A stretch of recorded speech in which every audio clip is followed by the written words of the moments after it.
ደስታዬ እንግዲህ አሁንም ተስፋ አልቆርጥም ብሏል። እንግዲህ ሩትዬ ያው አብርሃም እንደምታፈቅረው ከአብርሃም ጋር መሆን እንደምትፈልግ ከልጇ አባት ጋር ልጇን ከአባቱ ጋር ማሳደግ እንደምትፈልግ በግልጽ እየተናገረች ቢሆንም ደስታ እንግዲህ እኔ ለሷ ደስታ ብዬ ነው የራኳት እንጂ ጠልቻ ሳላፈቅራት ቀርቼ አይደለም።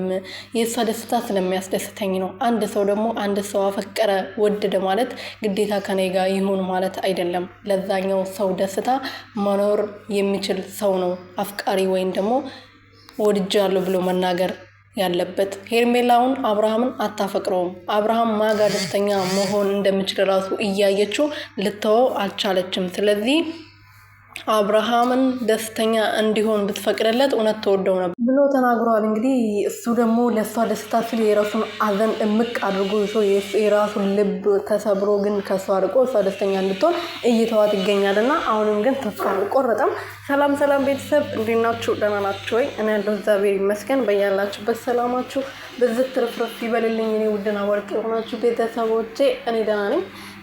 ደስታ እንግዲህ አሁንም በሩትዬ ተስፋ አልቆረጠም። ሩትዬ እንግዲህ ከአብርሃም ጋር ካልኖርኩ ሞቼ ይገኛለሁ፣ በጣም አፈቅረዋለሁ፣ የልጄ አባት ነው፣ ከልጄ አባት ጋር ነው መኖር የምፈልገው ብላ ግግም ብትልም እውነቷን ነው፣ ትክክል ነች። ደስታዬ ግን ደስታ ልክ እንደስሙ ደስታ ማለት ነው ከሷ ርቆ እንግዲህ አብርሃምና እንደው ሩትዬ እንዲታረቁ ደፋ ቀና እያለ ነበር እና እንደዛም ደግሞ በመጨረሻ ይሳካለታል። ሩቲና አብርሽ ይታረቃሉ ብዬ አምናለሁ። ልጃቸውን አብሮ ያሳድጋሉ ብዬ አምናለሁ።